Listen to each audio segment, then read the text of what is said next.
안녕하세요, 여러분. 보짠입니다. 오늘은 스케치북을 뜯으면서 영상을 시작해봅니다. 저번에 스테들러 영상 찍을 때 샀던 스케치북인데요. 종이는 220g이고 8절지 크기입니다. 구입한 지 3년쯤 된 것 같은 제 책상 이야기를 먼저 해볼게요. 이케아의 린몬 테이블 상판에 길이 조절이 가능한 다리를 달아놓은 건데요. 상판의 크기가 150 곱하기 75cm 정도로 넓은 편입니다. 다이어리를 꾸미는 모습을 상상해봅시다. 다이어리 한 권이 책상 한가운데 펼쳐져 있고 오른쪽에는 스티커북이 종류별로 4권, 위에는 쓰려고 꺼내놓은 메모지가 종류별로 여러 개, 또 그 옆에 줄지어 서 있는 펜과 가위와 풀과 연필 꽂이들, 체크무늬 마스킹 테이프도 몇 개 굴러다니고, 다이어리 왼쪽에는 색연필과 파인라이너, 피그먼트 라이너, 형광펜 등, 그 사이에 커피가 한 잔 놓여있고요. 그 외에 커팅 매트, 펀치, 카메라, 천, 캔들 워머가 빈틈을 채우고 있습니다. 아이패드는 넷플릭스를 재생하는 중이고 카메라와 휴대폰을 위한 충전선도 콘센트에 꽂혀있죠. 물론 콘센트에는 조명 코드도 꽂혀 있어서 전선들이 길게 늘어진 상태입니다. 이 정글 같은 책상에 8절 스케치북을 위한 자리는 없어요. 물론 정리합니다. 지금처럼 다이어리와 스티커북은 책꽂이에 꽂고 기타 등등도 책꽂이 구석구석에 쌓으면 다시 넓은 책상을 쓸 수 있기는 합니다. 그치만 여러분, 이거 기억하셔야 해요. 손이 가지 않으면 안 쓰게 됩니다. 지금 앉은 자리에서 바로 꺼내서 펼쳐서 쓸 수 있어야 씁니다. 이거 나만 그래요? 그리고 겸사겸사 예쁘면 좋잖아요. 그래서 스케치북 크기는 반으로 줄였고요. 표지에는 러버스 핑미의 마블 랩핑지를 씌웠습니다. 크기가 작아졌으니까 책꽂이에 꽂을 수 있고 겸사겸사 예뻐져서 인테리어 효과도 있죠. 책상이 정글 같을 때에도 바로 꺼내서 쓸 수 있고요. 이렇게 속지를 반으로 자르고 표지에 랩핑지 붙이는 것까지는 쉬웠습니다. 문제는 이 다음부터였죠.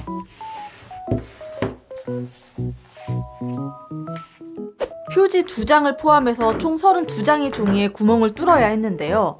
표지는 물론이고 내지 자체가 220g으로 두꺼운 종이이기 때문에 여러 장을 한 번에 뚫는 스킬을 사용할 수 없었습니다. 한 장 뚫을 때마다 60 펀치로 5번씩, 32장이니까 총 160번의 펀치질을 해야 했고, 종이를 뚫어야 하는 펀치가 막혀서 펀치를 뚫느라 쓴 시간까지 40분 정도 걸렸습니다. 계산해보니까 그렇게 오래 걸리지 않았네요. 지루해서 되게 오래 걸렸다고 생각하고 있었나봐요. 중간에 구멍을 잘못 뚫어서 2장은 옆에 따로 빼놓았습니다. 분홍색에는 어떤 색을 매치할까 좀 여러 가지를 대보다가 분홍색과 연두색 조합이 괜찮은 것 같아서 연두색 루즈링을 끼웠습니다. 동생 방에서 가져온 거라서 몇 밀리짜리인지는 모르겠지만 다행히 종이를 모두 끼우고 딱 맞을 정도의 크기였어요.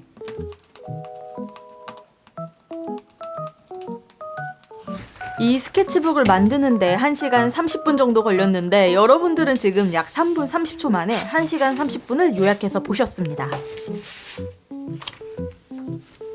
스케치북을 다 만들었으니까 이제 그림을 그려봅시다. 오늘 그릴 그림은 데일리 룩이기는 한데요. 사진을 참고해서 남편과 저 그리고 두부를 그렸습니다. 저희는 패션에 크게 욕심이 없어요. 계절이 바뀌어도 작년에 입던 거 그대로 잘 입고 다니거든요. 사진 속 원피스도 2017년에 샀던 거니까 횟수로 5년이 되었네요. 아무튼 뭔가 데일리 룩이라고 이름을 붙이려면 패셔너블해야 할 것 같은 느낌이라서 그림의 주제를 우리로 바꾸겠습니다. 물론 데일리 룩이라 하면 데일리로 입는 룩을 이야기하는 거니까 꼭 패셔너블해야 하는 거는 아니죠. 그렇지만 그럼에도 왠지 조금 그런 느낌이 들 때가 있잖아요? 무슨 말인지 이해하시죠? 그리고 혹시 사진 보시고 코시국에 벚꽃놀이라니 하고 걱정하실 수도 있을 것 같은데요. 뒷산이랑 집 앞입니다. 아파트 단지부터 골목골목 개천까지 벚꽃이 잔뜩 피었더라고요.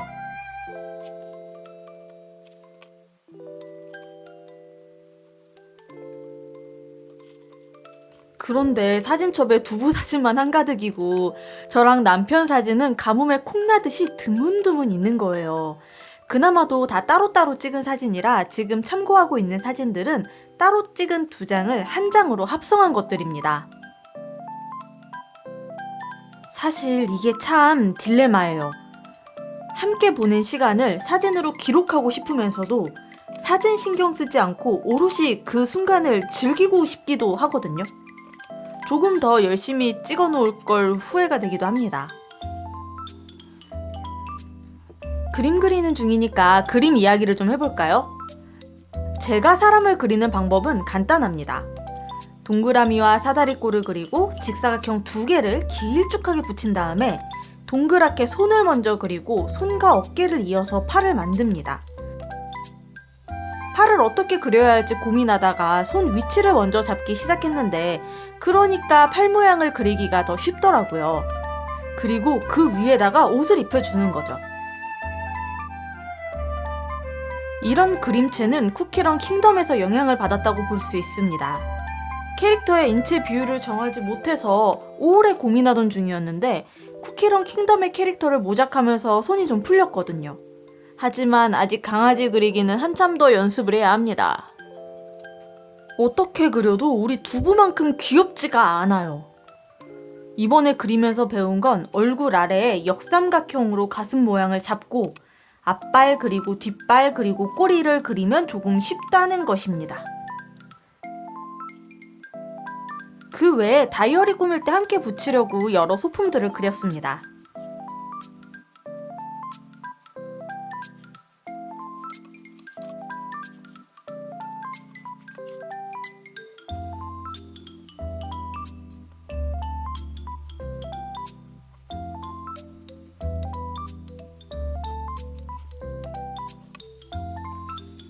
이제 제일 신나는 시간이에요. 색칠할 때 사용한 건 까렌다슈의 과슈 고체 물감입니다.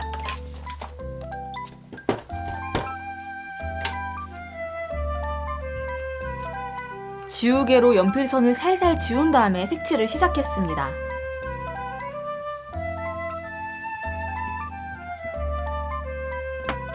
지우개 가루는 바닥에 탈탈 털어버리고 이따가 청소기로 치울 거예요. 아직 물감을 잘 다루지 못하기 때문에 시행착오를 겪는 중인데요.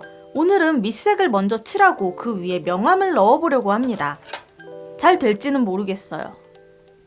보통 과슈를 설명할 때 불투명한 수채 물감이라고 하는데 실제로도 과슈는 수용성의 아라비아 고무를 섞은 불투명한 수채 물감이기는 합니다. 그런데 제가 과슈를 겪어보니까 불투명한 수채 물감보다는 투명한 유화 같은 느낌이에요. 물을 많이 섞으면 수채화처럼 투명하게 쓸 수 있기는 한데 다 말랐을 때 느낌이 수채화랑은 많이 다르더라고요. 윤기 없이 반질반질하게 마르는데 두껍게 바르거나 흰색 물감을 섞어서 불투명하게 바르면은 제가 느끼기에는 약간 유포지에 그림을 인쇄한 것 같은 느낌이에요. 요새는 많이 안 보이는데 인쇄소 스티커, 인스라고 불리던 스티커들은 유포지에 인쇄해서 무광이나 유광으로 코팅을 입힌 게 많았거든요. 약간 무광으로 얇게 코팅한 유포지 스티커 같은 느낌이랄까요? 다 마른 다음에는 덧칠도 가능하고 이렇게 밑색을 다 깐 다음에 물을 많이 섞어서 덧칠하면 레이어를 오버레이 한 것 같은 효과도 나고요. 다 마르면은 색도 되게 선명해져서 그림 그려서 스티커로 쓰기 좋더라고요. 다만 아직은 조색을 잘 못해서 원하는 색을 마음대로 사용하지는 못합니다. 그래서 이번에 다 그리고 보니까 채도가 중구난방이기는 하더라고요.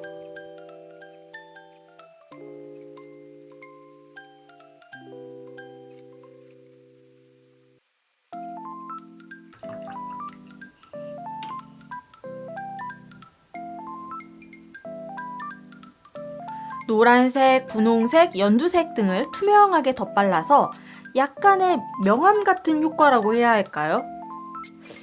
그라데이션이라고 해야 할까요? 아니면은 색 표현이라고 해야 할까요? 나름대로의 기교를 부려보았는데요. 이 과슈가 되게 재미있는 게 쌓을 때마다 쌓이는 게 보이는 거예요. 그래서 한층 한층 밝은 색을 쌓아 올려서 입체감을 내보고자 했습니다. 강아지는 흰색으로만 칠하기 아쉬워서 밝은 색들로 우리 강아지가 풍기는 에너지를 표현해 보았습니다.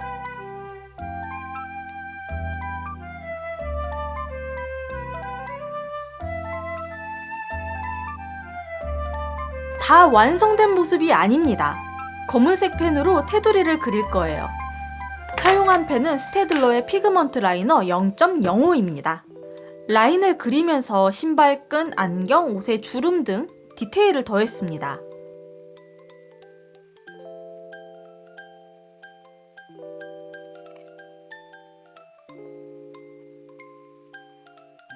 예전에 그림을 그릴 때는 스케치하고 선 따고 색칠하는 순서로 했었는데요.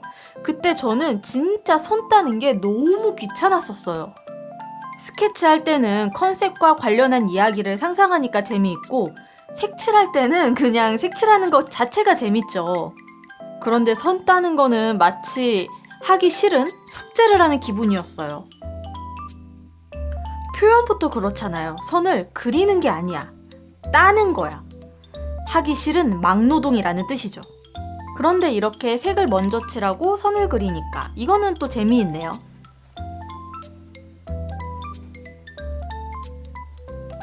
가까이에서 보여드릴게요. 과슈의 질감을 한번 느껴보세요. 약간 매끈매끈한 느낌? 무광으로 코팅한 느낌? 실제로 보면은 색이 아주 예쁘답니다. 이 스케치북이 220g짜리 종이라고 했었잖아요. 오늘은 특별히 정인아트에서 구입한 사범용 가위를 사용했습니다. 12.5cm짜리 작은 가위인데요. 이렇게 두꺼운 종이들은 날렵한 가위로 잘라야 더 잘 잘리더라고요. 제가 작은 가위는 3가지를 가지고 있는데요. 제일 왼쪽의 3M 가위는 귀엽고 예쁩니다. 일반 가위 중에서는 잘 드는 편이에요. 가운데 프린터계 테프론 가위는 끈끈이가 덜 붙는 가위입니다. 그래서 마스킹 테이프나 스티커처럼 끈적끈적한 거를 자를 때 씁니다. 제일 오른쪽의 사범용 가위는 제일 예리하게 잘 잘립니다. 제가 제일 잘 쓰는 가위이기도 한데요. 네일아트용 가위가 비슷하다는 제보를 받은 적이 있습니다. 저는 네일아트용 가위를 사용해 본 적이 없어서 비교해 본 적은 없습니다. 제보만 받았습니다. 다 오린 조각들은 재접착풀을 발라서 스티커북에 보관합니다.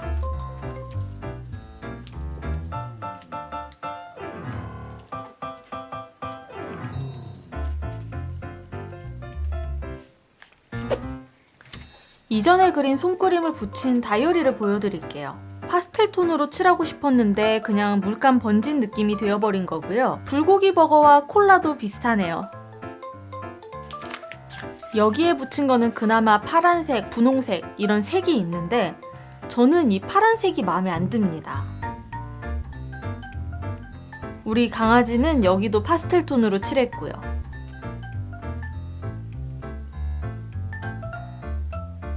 자, 이제 이번에 그린 것들로 다이어리를 꾸며봅시다. 하트 메모지는 에뚜알, 체크 메모지는 러운미모어 거예요. 워낙 예전에 구입했던 거라서 아직도 판매 중인지는 모르겠네요. 요즘은 다시 초심을 찾아서 메모지를 다꾸에 많이 사용하려고 해요. 조각조각 내서 다이어리에 잔뜩 붙이는 거죠. 오늘은 내 손그림이 가장 중요하니까 가장 먼저 배치했습니다.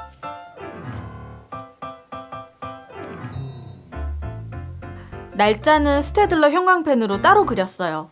그런데 웃긴 게 형광펜으로 그린 거는 수채화 같고 수채 물감으로 그린 거는 유화 같은 거 있죠. 형광펜으로 그린 거는 좀 종이가 젖은 느낌으로 마르고 과슈로 그린 건 얇게 코팅된 듯이 말라서 그런 것 같기도 해요. 형광펜으로 먼저 글씨를 쓰고 테두리를 나중에 그렸고요. 플라잉 타이거 코펜하겐에서 구입한 젤펜으로 반짝임과 그림자를 그렸습니다.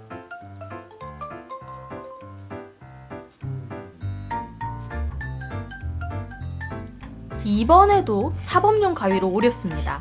3M 가위로도 오려봤는데 세밀하게 오려지지 않더라고요. 스케치북을 오릴 때는 사범용 가위를 계속 사용할 것 같아요. 오늘도 사용한 스티커 정보는 왼쪽 위에 자막으로 적어 놓을게요. 이번에는 반대로 테두리를 먼저 그리고 물감으로 색칠해 보기로 했습니다. 그동안은 일기를 쓸 때 제목을 따로 정하지 않았었는데 제목을 정하면 글을 쓸 때 좋을 뿐 아니라 꾸밀 때도 좋더라고요. 글을 쓸 때도 한 가지 내용으로 조리 있게 정리할 수 있지만 꾸밀 때는 각 페이지 컨셉이나 주제를 확실하게 표현하는 요소로 쓸 수 있어서 요즘은 페이지마다 키워드나 제목이 꼭 적혀 있습니다. 지금 생각난 건데요. 다음에는 과슈 물감이 마르는 거를 아주 가까이에서 찍어봐야겠어요. 되게 금방 마르는데 마르면서 질감이 변하는 게 되게 신기하더라고요.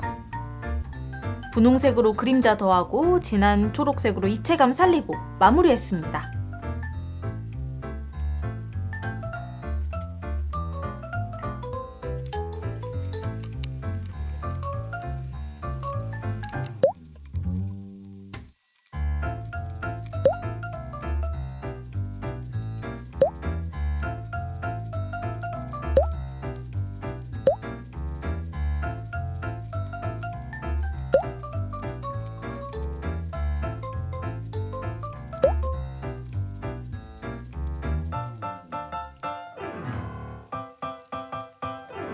아무래도 일기까지 다 써야 다 채웠다는 느낌이 드는데 일기는 쓰지 않고 끝내려니까 아쉬워서 물감으로 줄을 그었습니다.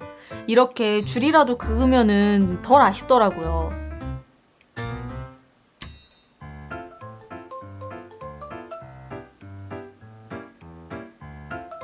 짠! 금박의 홀로그램 박, 홀로그램 펄, 반짝이 스티커들을 다 갖다 붙였습니다. 마침 꿈나라 배경이라서 꿈속 난장판 같은 느낌으로 꾸몄습니다. 그림의 색이 선명하고 매끈매끈해서 다른 스티커랑 잘 어울리는 것 같아요. 뭐 나름대로 그림은 그림다워도 또 잘 어울리겠지만요.